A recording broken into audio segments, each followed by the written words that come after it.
hay fotos que nos definen, que cuentan nuestra historia.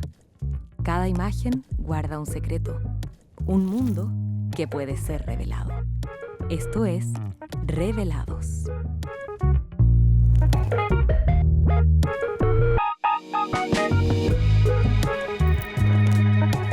Hoy conversamos con Cecilia Vicuña. Les doy la bienvenida una vez más a Revelados. Por supuesto, aquí en las pantallas de Chile TV estamos acompañados, como siempre, por el sabor y aroma mágico de Café Jacobs, que hace posible estas conversaciones tan nutritivas que tenemos en este espacio. Y hoy estoy particularmente feliz porque nos acompaña una poeta, artista visual chilena, referente del arte contemporáneo latinoamericano, cuya obra cruza poesía, performance, activismo ecológico, feminista. Ha recibido importantes distinciones también, Premio Nacional de Artes Plásticas en Chile, y este año se llevó el Icon Artist Gold Award, considerado como un equivalente al Oscar de la arte, además de tener otras distinciones como el León de Oro en la Bienal de Venecia y muchos otros sobre los cuales vamos a estar conversando, por supuesto, en esta conversación. Me imagino que ya adivinaron, es Cecilia Vicuña. Muchas gracias por acompañarnos hoy.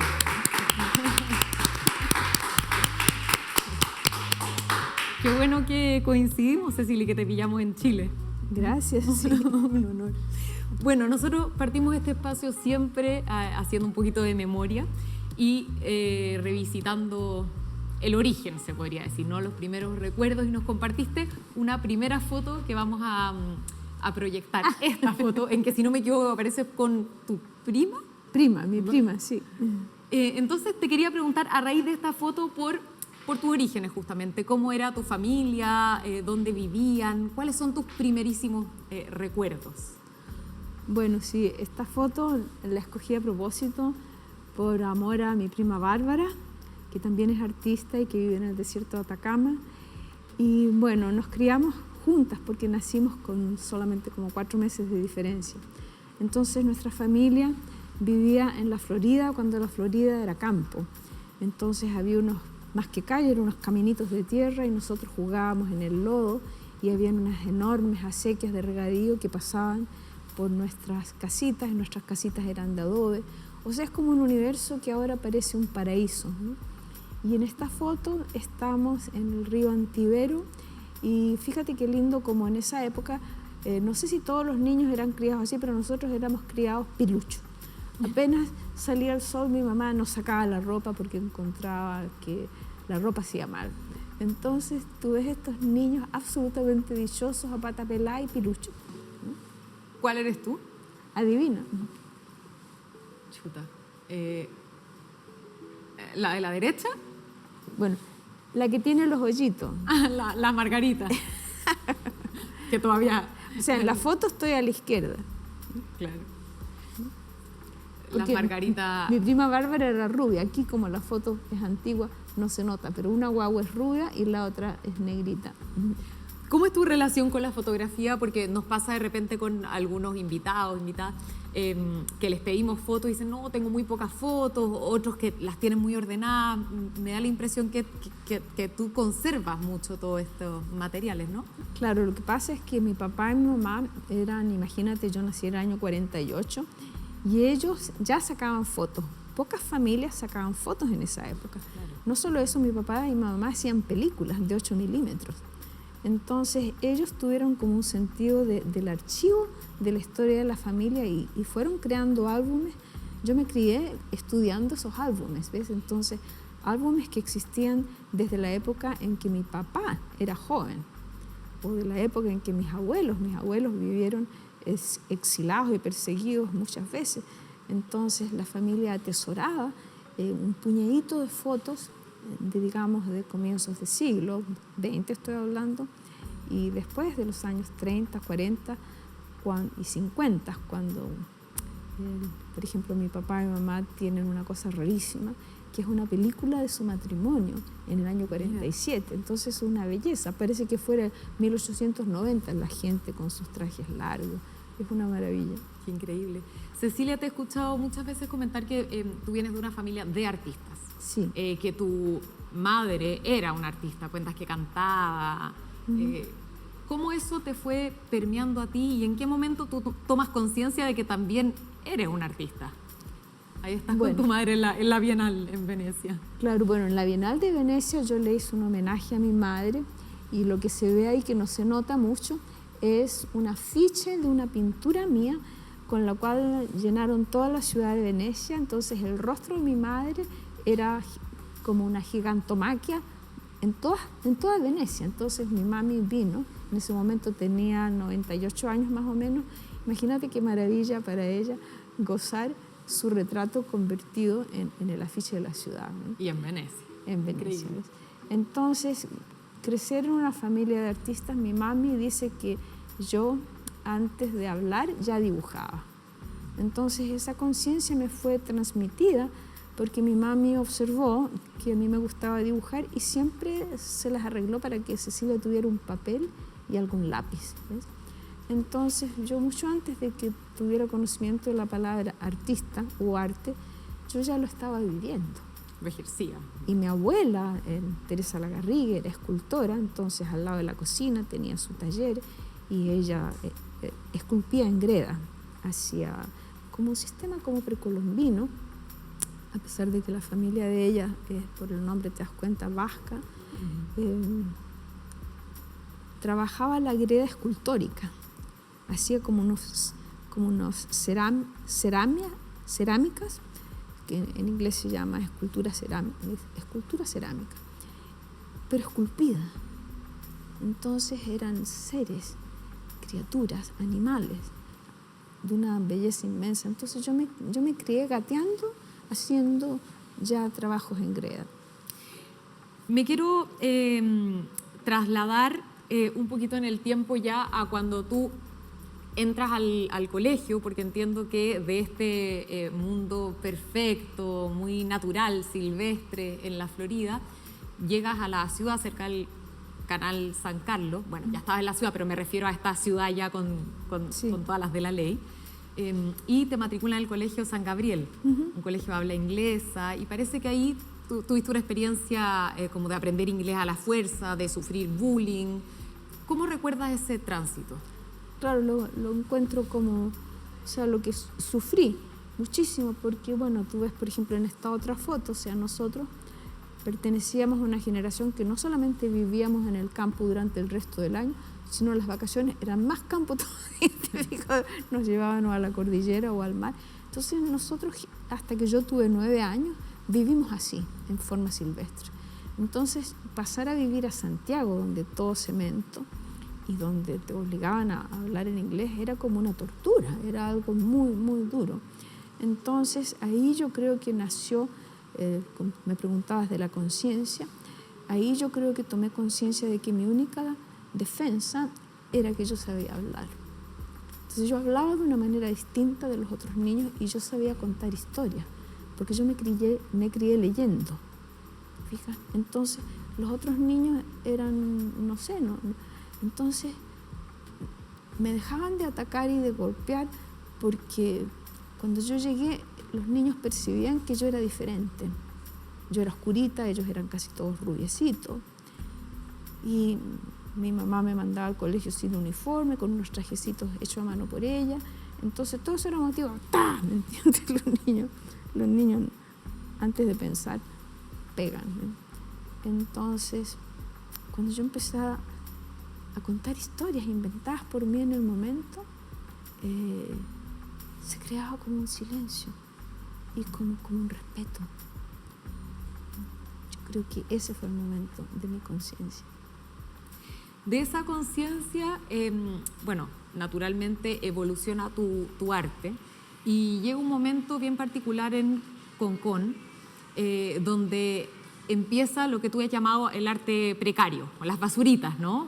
Tomar elementos que están ahí disgregados por el espacio y armar estas estructuras con estas basuritas.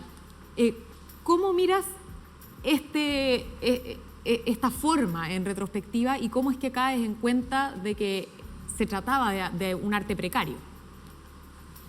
Bueno, primera cosa, el nombre arte precario no existía. Yo lo inventé, ¿te Claro. fijas? Y lo inventé ¿por qué? porque lo que a mí me pasó en Concón era, yo había salido ya del liceo, bueno, yo me cambié del San Gabriel al Liceo Manuel de Salas, de la Chile, porque mis primas vivían es decir, estudiaban, mira que dije vivían, vivían vida de universidad a través del Liceo Manuel de Salas. Entonces a mí me daba mucha pica que ellas tenían como todo un universo maravilloso y yo estaba en ese colegio inglés muy primitivo, ¿no? Entonces terminé el liceo en el Manuel Salas y yo entré a la escuela de arquitectura. Entonces en ese transcurso, entre el verano, que terminaba el liceo en diciembre, y marzo, que empezaba la universidad. Año 66 estamos hablando, claro, ¿no? Esto es enero del año 66. Entonces yo estoy ahí en Concón y de pronto sentí, comprendí que el viento, que la luz, que la mar, que el sol, que todo tenía conciencia, que todo me sentía como yo sentía la existencia del viento, de la luz, de la arena. Y en ese momento a mí se me dio vuelta todo, se me dio vuelta el mundo. Era como que estuviera viendo por primera vez. Entonces, seguramente me agaché y agarré una basurita y la planté así, verticalmente, como diciendo, sí, veo. Y sentí que eso era sentido, que tenía sentido, que el sentido era, o sea, fue como una transformación total de la percepción. Y supe que eso, instantáneamente supe que eso era un arte diferente de lo que yo conocía como arte a través de los libros. Yo ya conocía el arte primitivo, entre comillas, de la Polinesia, de África, porque en mi familia todo el mundo tenía bibliotecas con libros de arte. Entonces yo no era una niña ignorante, yo era una niña que había visto probablemente cientos de libros de arte. Pero yo sabía que ese acto era algo que nacía de Concón, que nacía de ese lugar en ese momento y de Cecilia como niña de Concón. Me emociono terriblemente diciéndote eso, porque es como, ¡tac!, como que se da vuelta todo y se da vuelta de tal manera que yo de viejita lo sigo haciendo exactamente de la misma forma, ¿ves? Excepto que ahora no lo hago solamente en Concón, lo hago por donde quiera que ando, por una ciudad, ando recogiendo basurita en cualquier ciudad. Tenemos otras fotografías de tus precarios. Me gusta mucho escucharte porque me lleva un poco al sentir de la infancia, a esa noción que uno tiene de que todo está vivo, ¿no? De que el agua, de que las plantas, de que todo es un ecosistema vivo y también de los tesoros que uno encuentra en la infancia, como una piedrita y es como, oh, wow, un palito. Exacto. Perfecto, todo eso tan sutil, y también me lleva un poquito casi al acto de la psicomagia, de cómo si uno levanta un palito y lo hace mirar al cielo, lo que se produce, ¿no? Lo que eso es capaz de generar en el mundo, finalmente. Bueno, y eso es lo que tú justamente has ido demostrando con tu arte. Y de estas obras me llama la atención particularmente la impermanencia, porque uno pensaría que un artista busca que sus obras permanezcan, que vayan de museo en museo. Sin embargo, muchas de tus obras no sé, fueron montadas a la orilla del mar y una ola las arrasó, ¿no es cierto? Entonces, claro, las vieron quienes estaban ahí. Si eran 3 personas, fueron 3 personas. Cuéntame de eso, justamente, de por qué, qué valor le das a la impermanencia en el arte también. Ya, bueno, todo lo que has dicho es absolutamente fantástico, porque ese sentir de los niños es el sentir no manipulado por la cultura occidental ni humana, sino que es la realidad como la sienten los niños. Y yo estoy convencida de que esa es la verdadera realidad que nosotros tenemos que restaurar como percepción para la sociedad completa, porque no es destructiva. ¿Te fijas? Es una percepción amante, que ama y venera lo que ve, que toca y siente dicha por lo que toca. ¿Te fijas? Es una cuestión, es decir, el arte precario no es solamente una movida de hacer algo que se llama arte, sino que es una forma de existir, es una forma de relación que percibe la reciprocidad, ¿ves? Entonces tú me dices, ¿qué es lo impermanente? Lo impermanente es una percepción occidental en un sentido, porque cuando tú haces eso, tú lo que estás haciendo la obra, tú la estás haciendo para lo que vive, para la luz, para la tierra. Por ejemplo, esta obra está hecha en la vereda de mi calle en Nueva York. Estalló una cañería y se produjo un río, ¿no?, inmenso de agua caminando por mi calle, el río caminando por mi calle. Entonces yo bajo a toda velocidad para poder poner unos barquitos. Inventé los barquitos en un segundo para que los barquitos fueran, ¿te fijas? Entonces, fluyendo. Exacto, se fueran con ese río que duró, qué sé yo, media hora, una hora, no sé cuánto rato duró. Entonces, imagínate, es vivir con la transformación permanente de todo. Nuestras células se transforman por completo, de un minuto al otro, de un segundo al otro. Entonces todo en el universo es impermanente, pero es una impermanencia que es como eterna. Claro. Entonces otro sentido de lo que es durable o no durable. Por ejemplo, para mí es absolutamente duradero en cuanto a que yo vivo en ese estado. Entonces yo no tengo que pensar, voy a hacer esto. No, yo no pienso. Yo estoy, digamos, abierta a lo que pueda suceder. Entonces, ese estado es un estado que es lo que la vida yo creo que quiere, ¿ves? Porque si tú observas los animales, los insectos, los pájaros, ellos viven en ese estado, ¿te fijas? Claro. Yo siempre me fijo, por ejemplo, un pájaro está cantando y de pronto se da cuenta que va pasando un gusano, se le olvida el canto y se va a comerse un gusano, ¿te fijas? Entonces, yo vivo igual. Te escucho y hay una segunda mirada en tu relato, ¿no? Bueno, tú muy bien lo dices, no es muy clásica en esta cultura occidental. Y me salta la tribu no, y esto que tú escribes, el no manifiesto. Porque finalmente propone el no hacer como acción, que tiene que ver un poco con lo que estábamos hablando de la no permanencia, no hacer como acción. Cuéntame de cómo surge esta idea y cómo se materializa en este colectivo que hace performance, como este nudo humano y otras acciones poéticas en espacios públicos. Bueno, yo de pronto, más o menos en el mismo año que nació el arte precario, o sea, todo esto sucede para mí en el año 66, de pronto estaba haciendo la siesta en casa de mi novio y desperté como si alguien me agarrara de la nuca, que me sacara de la siesta. Y empecé como a oír, pero no oír en el sentido que uno oye un ruido, sino que otra forma de audición. Una audición que es interior y que es como un dictado. Y supe que tenía que escribirlo. Y me acuerdo de la primera frase de ese dictado, que dice: Bagdad y los helicópteros, Bagdad y los limones, Bagdad y las personas que cantan. Esas líneas la escribí en diciembre del año 66. Fíjate. Y cómo habrá sido el impacto de saber que tú podías oír eso y que lo podías escribir de inmediato. Y ese dictado duró muchos años, duró como casi 5 años.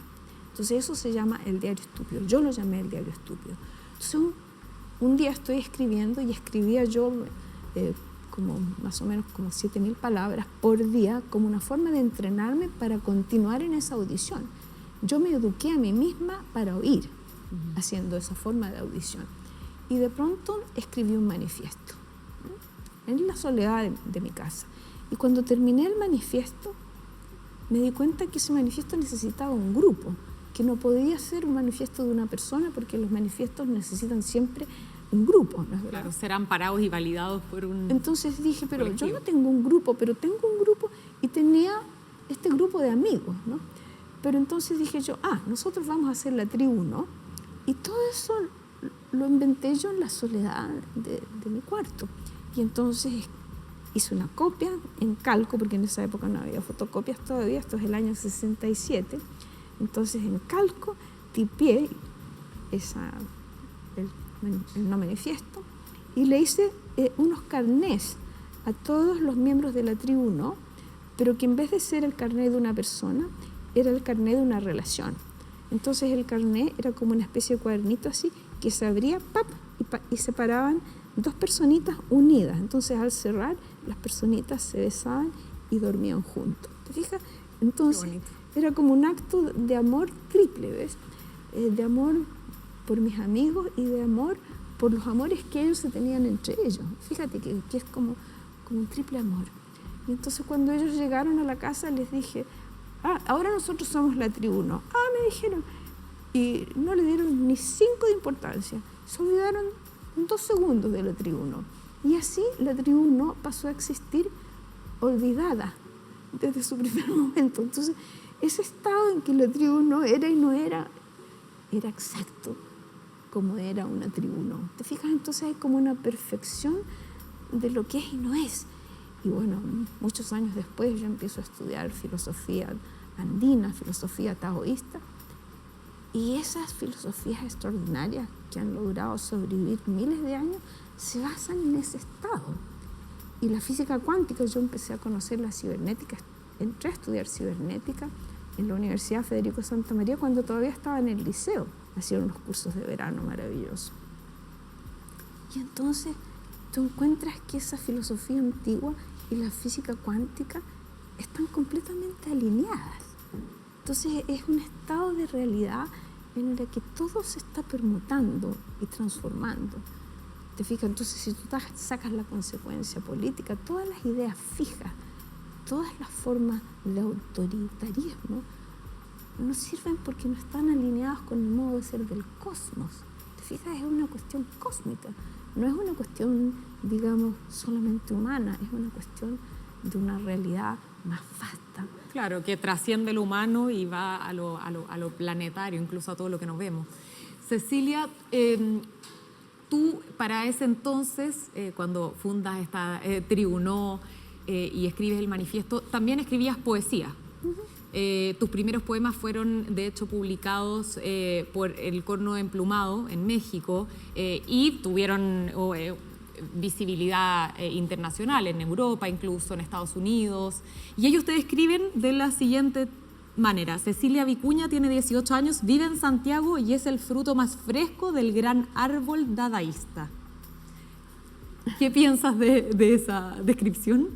Lo encuentro maravilloso porque imagínate, cuando yo, digamos como adolescente, como te decía, yo era súper lectora. Entonces había descubierto la librería universitaria de la Universidad de Chile, que era como la mejor librería que había en Santiago en ese momento, y tú podías hacer toda clase de descubrimientos maravillosos.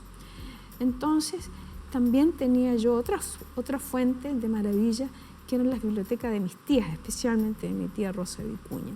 Entonces un día estoy visitando su taller, ella era una escultora maravillosa, y veo así encima de una mesita un libro, y era la antología de poesía surrealista de Aldo Pellegrini, publicada en Buenos Aires, y esta historia sucede en el año 64. Fíjate, el año 64, o sea, yo tenía 15 años. ¿Ya? Y entonces empiezo a leer del surrealismo y de Dada, y me pareció que era absolutamente la forma como nosotros vivíamos. O sea, no me pareció que era una ideología francesa, ni mucho menos. Me pareció, esto es igual a como somos nosotros, ¿me entiendes? Lo reinterpretas, digamos. Claro, porque en realidad nosotros vivíamos así, ¿ves? Entonces, y también vi que lo precario fue posible gracias a que yo había sido liberada por mis lecturas. Entonces yo leía poesía china cuando tenía 15 años, 14 años. Leía Altazor de Huidobro cuando tenía esa edad. ¿Te fijas? Leía poesía universal. Me gusta mucho lo que dices de que la poesía te liberaba, porque cuando uno te lee, o por lo menos a mí me pasa que te leo y también me siento liberada, porque se abren límites, ¿no?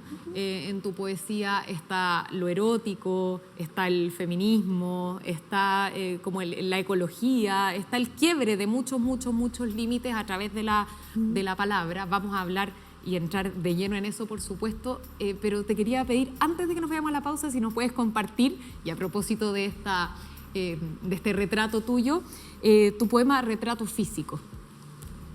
Bueno, Un regalo para nuestros espectadores. Cuando yo te contaba que yo escribía ese diario estúpido, el diario estúpido es el origen de toda mi poesía.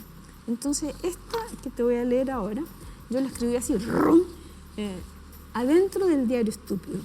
Entonces, cuando me encontré con el Corno Emplumado de México, vi que era un movimiento universal en la poesía, porque el Corno publicaba poesía de todo el mundo, no solamente de México, y era bilingüe además. Entonces, empecé yo a mirar mi diario estúpido y a encontrar poemas que estaban adentro del diario, y este es uno de esos, ¿no? Entonces, esto no es fantasía, es la realidad, ¿no? Dice, retrato físico.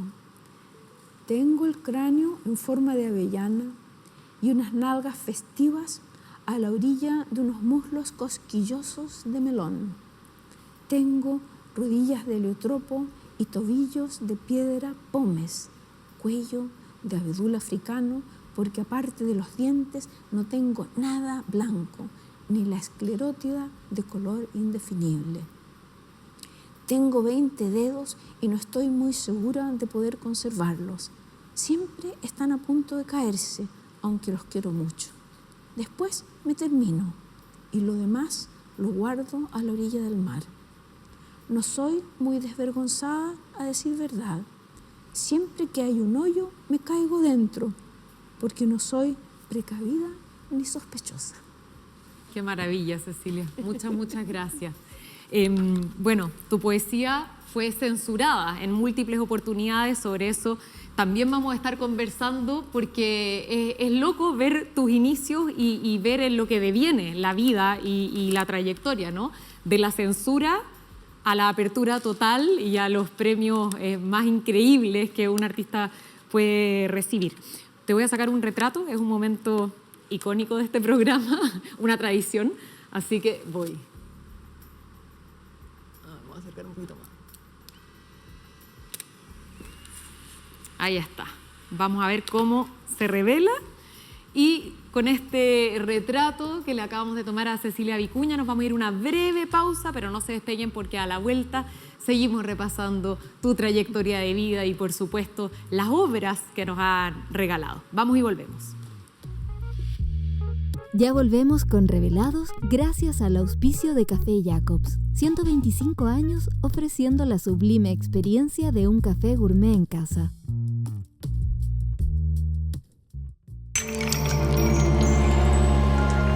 El aroma del café eleva el espíritu. Despierta tus sentidos con Jacobs y envuélvete en una exquisita experiencia de aroma mágico y sabor. Jacobs, The Magic Aroma. Tomé la cámara de la familia y me empecé a acercar más a la fotografía. Hacemos una especie de rechazo a esas narrativas que ya están muy definidas. Y sobre todo poder inventar otros modos de hacer, ¿no? Y lo que más cercano tenía era la dictadura. O sea, nosotros somos herederos de esa época. Jamás me imaginé dirigiendo películas, la verdad, no tuve esa fantasía, digamos. Sentía que era algo como el cuerpo obrero, como de la gente trabajadora, que no hay tiempo de lazo. Hay un eco del cine en la vida. Yo hago cine porque yo amo ver películas. Que era un momento en que estaban todos grabando.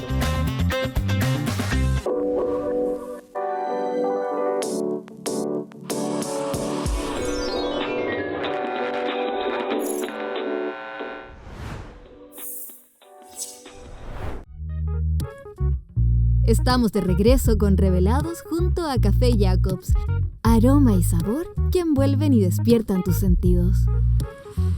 Así es, estamos de regreso con más Revelados, repasando la trayectoria y la biografía de la destacada poeta y artista visual Cecilia Vicuña, que nos acompaña hoy. Y bueno, me quiero instalar en el año 1971 porque fue cuando tú hiciste 2 muestras individuales en el Museo Nacional de Bellas Artes, autorizadas nada más y nada menos que por Nemesio Antunes, y fueron obras muy particulares porque en una de ellas, Otoño, llenaste una sala del museo de hojas que recogiste junto a trabajadores del Parque Forestal, si no me equivoco, ¿no? Un trabajo también que tiene una dimensión colectiva y que es muy rupturista, por decirlo menos, ¿no? Performática, en fin.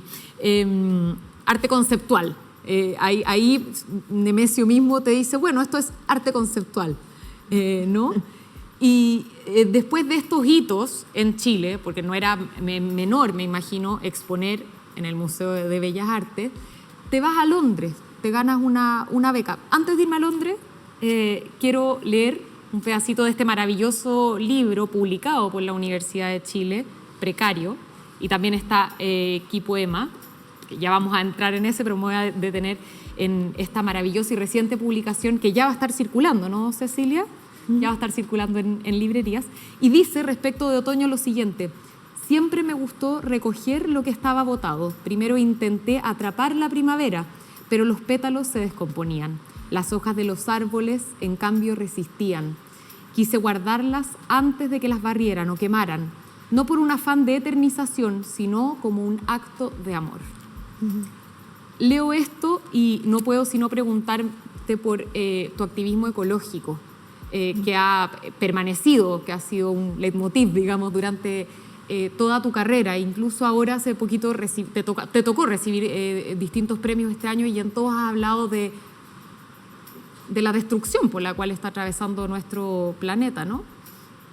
Y que tiene mucho que ver con tu conciencia ancestral. ¿Cómo el arte se transforma en activismo y en política finalmente? Bueno, yo pienso que todo acto de pensamiento o de acción, todo gesto es político. La forma en que nosotros nos vemos a sí mismos, cómo pensamos, cómo nos hablamos a nosotros mismos, nuestra habla mental, todo eso es un acto político. Y las relaciones, la calidad de las relaciones también es un acto político. Yo no creo que le sirva a la humanidad pensar que la política es lo que tiene que ver con los partidos o lo que tiene que ver con los gobiernos, en absoluto. Lo político es lo que implica a la comunidad. Y todo es comunidad. No es que la comunidad es un grupito de personas, no. La comunidad es cómo existimos. Existimos siempre en relación con los demás. Entonces hay como una distorsión del lenguaje y eso es una parte fundamental de mi trabajo, una atención dedicada a las palabras y al lenguaje como una transmisión ética que nos llega a través de miles de años de evolución, en que nosotros, por ejemplo, decimos frases que fueron compuestas hace 2000 años en Roma, por ejemplo, o aún antes en Grecia, ¿te fijas? O en culturas precolombinas de América. Entonces, para mí, el lenguaje es la conciencia ancestral de lo humano. Porque cuando uno dice la palabra ancestral, se piensa, es algo indígena. No es cierto. Todos tenemos ancestros bacterianos, ancestros de una evolución cósmica. ¿Te fijas? Entonces, lo ancestral es la memoria de todo lo que vive, que existe en nosotros.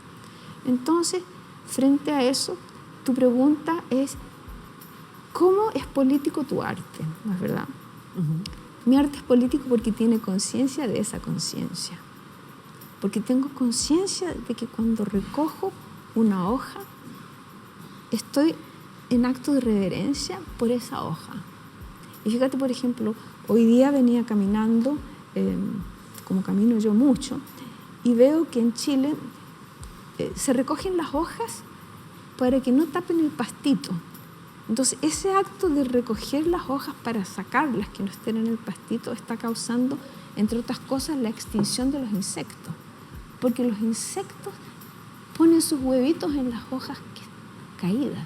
Entonces, la niña que recogió esas hojas en un acto de amor, todavía no sabía eso, pero algo en mí sabía que las hojas tenían un mensaje, un lenguaje.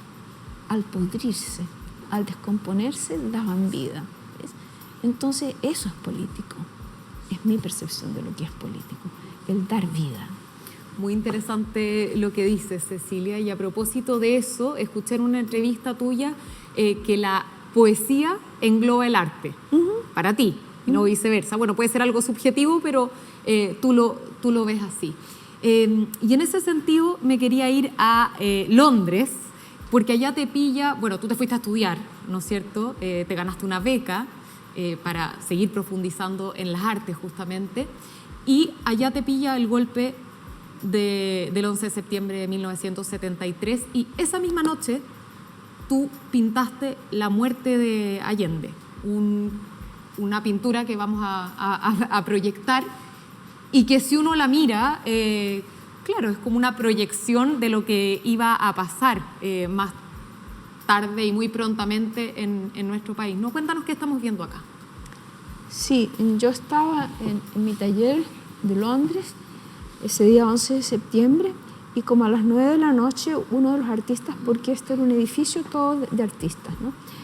Otro de los artistas, un artista inglés que sí tenía radio, había escuchado por la radio que había habido un golpe. Entonces llega, me golpea y me dice: Cecilia, Allende está muerto.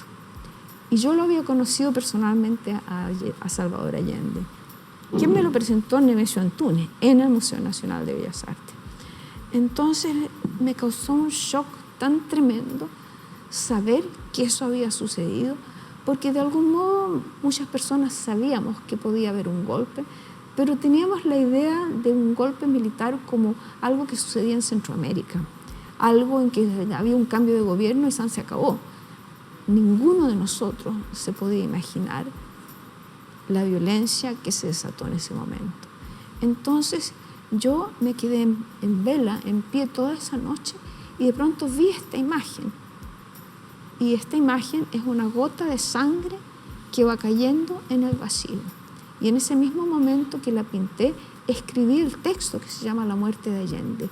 Y tú lees ese texto y es escalofriante, porque tal como tú dices, ahí estaba escrito todo el futuro de los 50 años que han pasado, poco más de 50 años que han pasado de ese momento hasta ahora.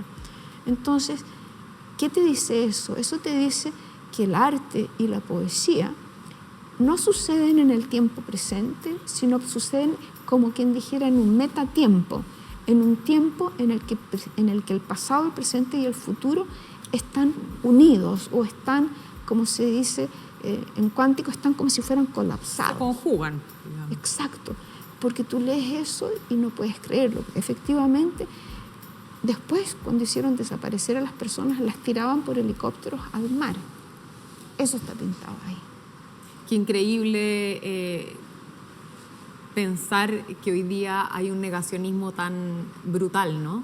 Veíamos las celebraciones de José Antonio Kast, el presidente electo, con banderas de Pinochet, de Krasnov.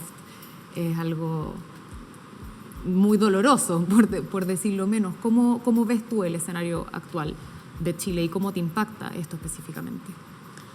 Bueno, yo creo que la forma de mirar lo que nos está pasando, la forma de mirar que practico yo, la empecé a practicar de niña.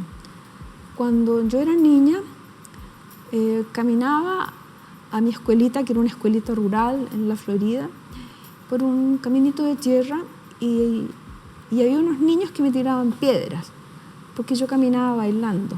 No había nadie, entonces yo caminaba bailando y usaba mi bolsón como si fuera un helicóptero, y entonces yo soñaba que yo volaba, y mientras bailaba y caminaba yo volaba, ¿no? Entonces ahí aprendí que cuando los niños me tiraban piedras, yo tenía que efectivamente volar y mirar esa misma escena en la que yo estaba, pero desde muy alto. Entonces eso mismo yo lo practico para mirar la política chilena en este momento. Primera cosa, no es una política chilena, es una política global, ¿sí?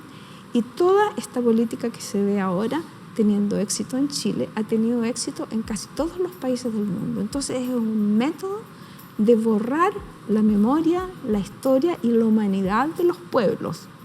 ¿Para qué? Para entregarle todo el producto de nuestra existencia, nuestras imágenes, ideas y universo a una máquina que produce lucro. ¿Te fijas? Es para apoderarse de la riqueza de este planeta. Entonces, a las corporaciones se les dio el derecho a ser como si fueran seres humanos. Eso sucedió hace más de 20 años en la legislatura de Estados Unidos. Y a partir de ahí, eso se aplica en todo el planeta. Entonces, los gobiernos son de algún modo una ilusión en este momento, porque el verdadero gobierno es esa maquinaria que está sacando las tierras raras de todo el planeta para producir más armas, para producir más guerra. pero todo eso se disfraza con un lenguaje que no dice la verdad, ¿ves? Y ese método ha tenido éxito en casi todos los países del mundo. Entonces, me preguntas, ¿qué siento yo? Qué pena que Chile también haya caído en esa trampa, ¿ves? Porque es una trampa porque al fin se va a extinguir el agua, se va a extinguir el verde, se va a extinguir la vida si seguimos por ese camino. Entonces, frente a eso, ¿qué sentir? Pena y a la misma vez el ruego de que algo en nosotros como humanidad quiera vivir. Claro. Y que a partir de ese amor a la vida decidamos que no es necesaria para la vida esa maquinaria que busca sacar, extraer, hay que decir, por ahí no.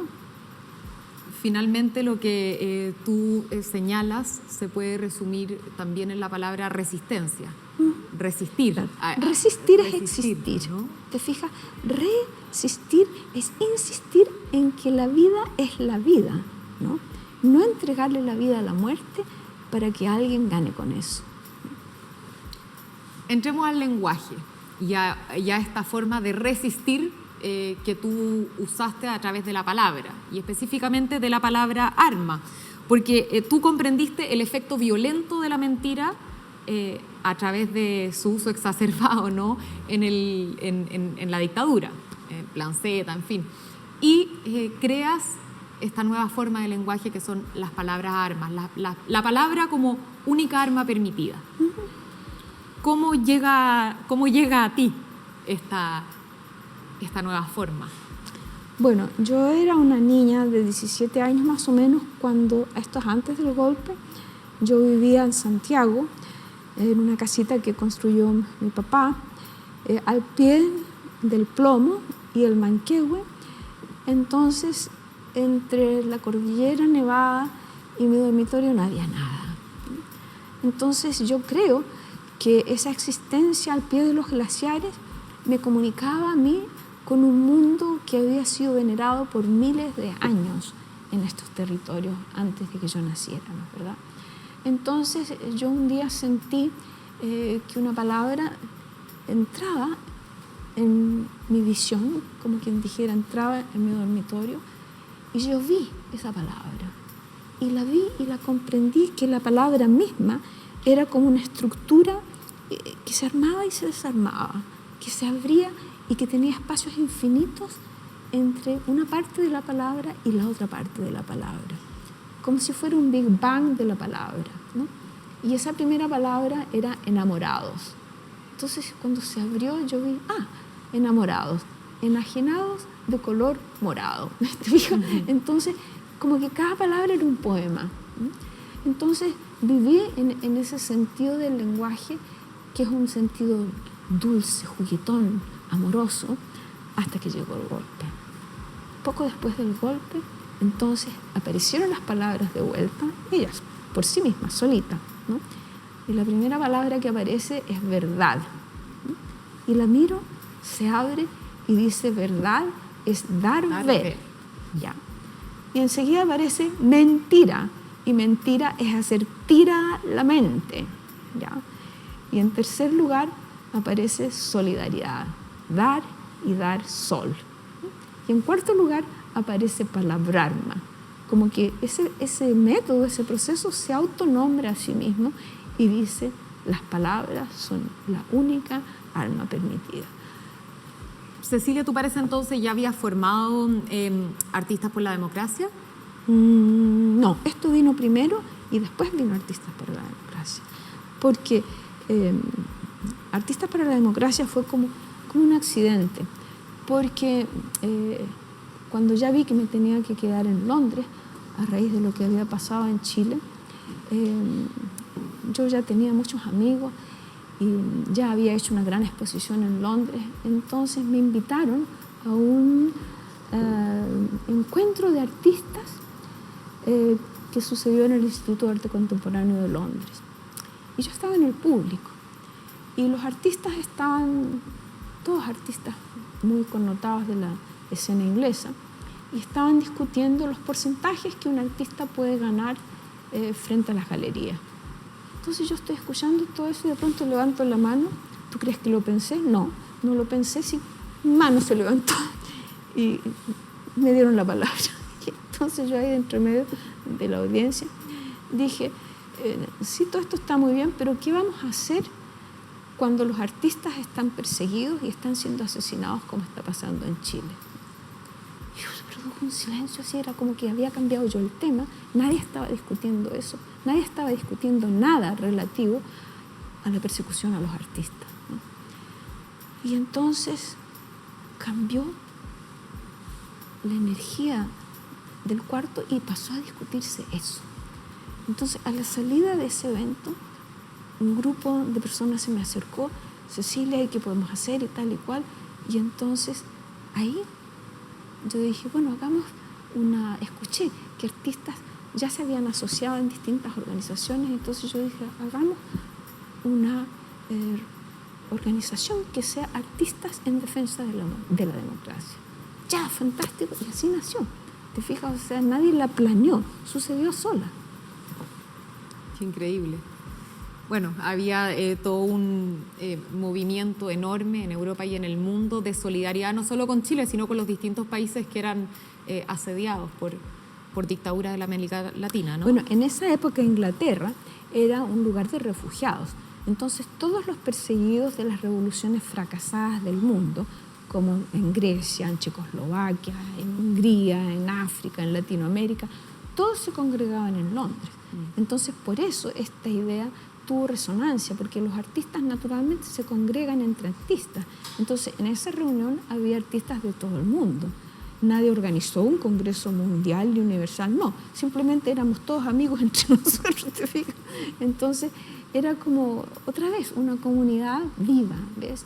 No una comunidad reducida, sino una comunidad fluida, amplia, en que la gente se iba, volvía, es decir, cómo es la realidad, ¿no? Claro.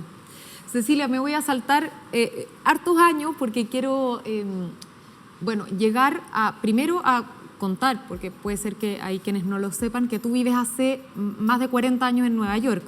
No sé, pero estoy bien en el número, sí, más 45 años. Ya.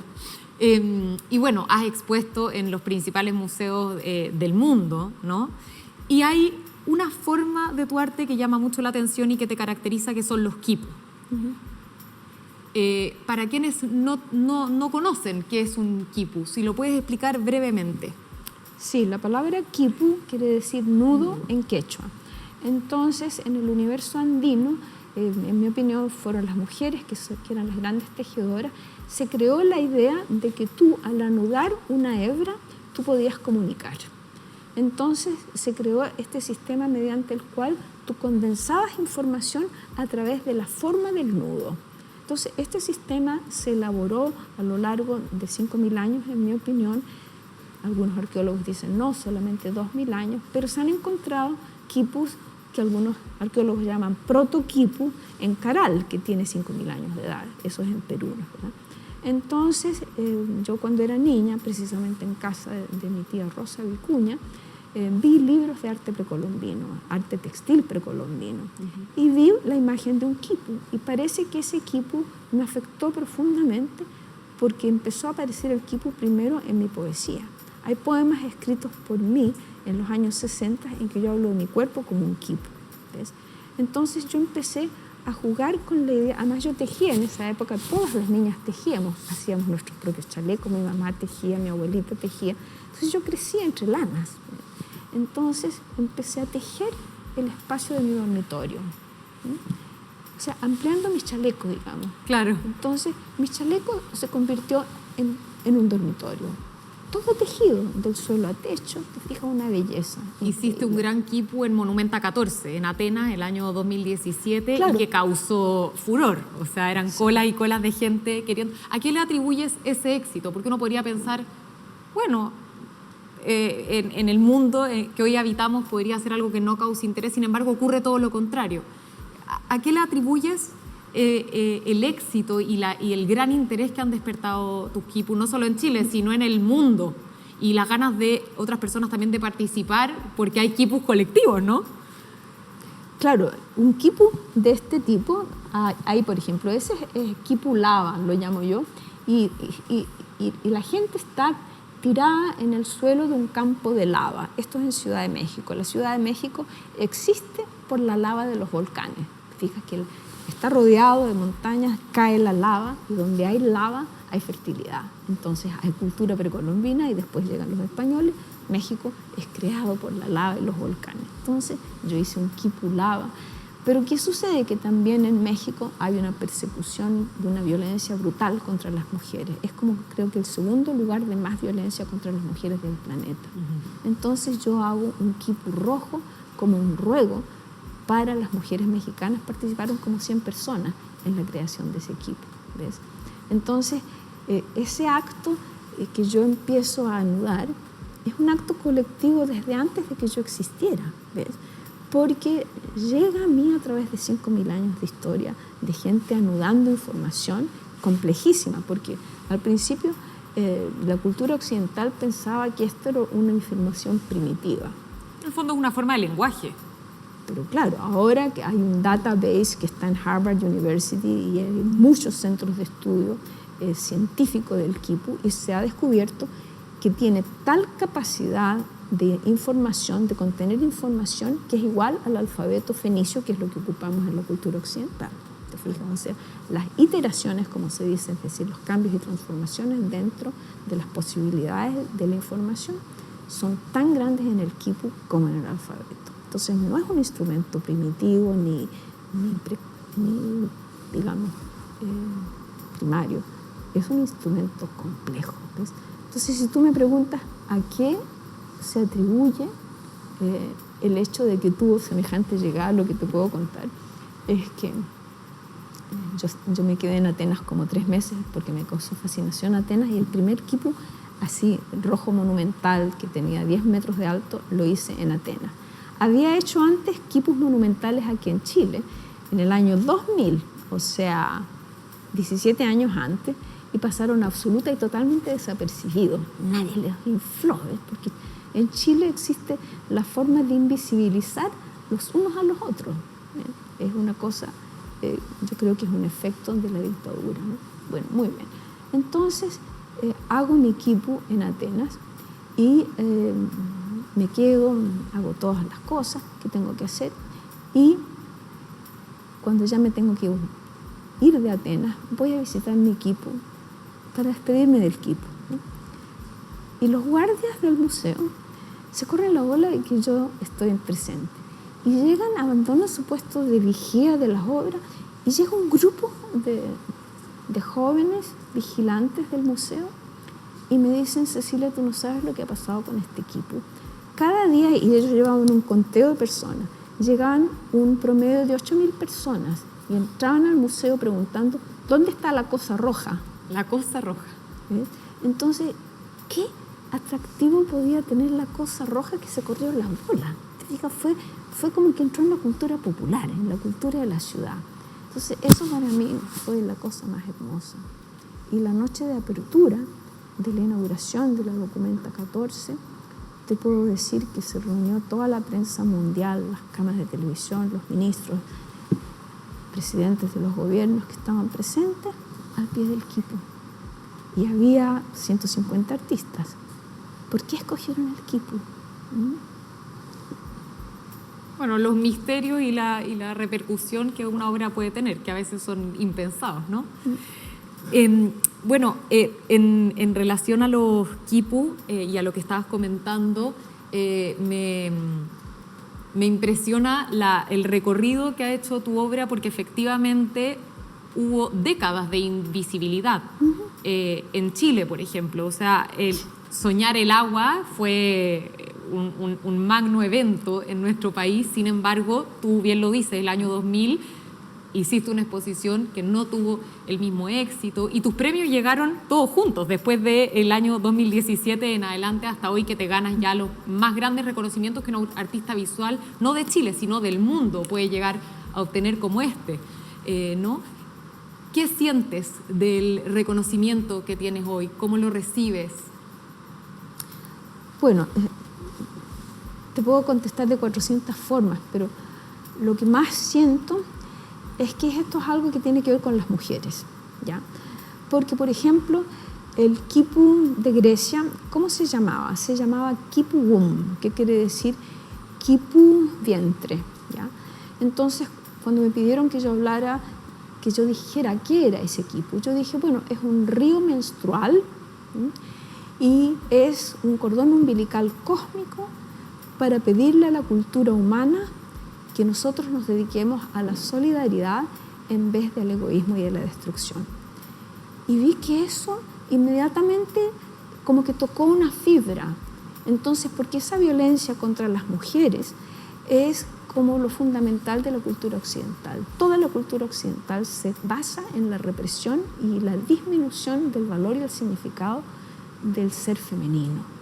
Entonces, una forma maravillosa de comprender lo que está pasando es que todo mi arte es profundamente femenino y es un arte de amor a esa herencia de mujer a mujer. Acá yo estoy en este programa con mi madre que tiene 100 años porque mi madre ha sido mi compañera a lo largo de la vida, ¿ves? Y esa transmisión de una forma de sentir y de una energía que viene de mujer a mujer es, pienso yo, la única energía que tiene la fuerza para transformar la cultura humana. Entonces es la más perseguida todavía. Todos estos gobiernos que desean volver a limitar a las mujeres no pueden tener éxito porque esa energía creadora de las mujeres ya comenzó. Y las niñas nacen sintiéndose distintas a como se sentía una niña cuando yo nací.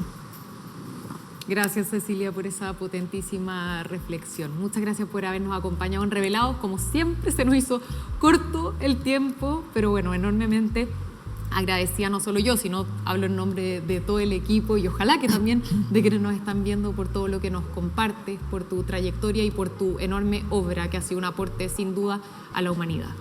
Gracias. Muchas gracias a todos quienes nos están viendo por las pantallas de Uchile TV. Recuerden, por supuesto, seguirnos en redes sociales. Pueden ver este y otros capítulos de Revelados en nuestro canal de YouTube, Uchile TV. Agradecemos también a nuestro auspiciador Café Jacobs y será hasta la próxima. Muchas gracias. Ay, gracias. No me quería ir, pero...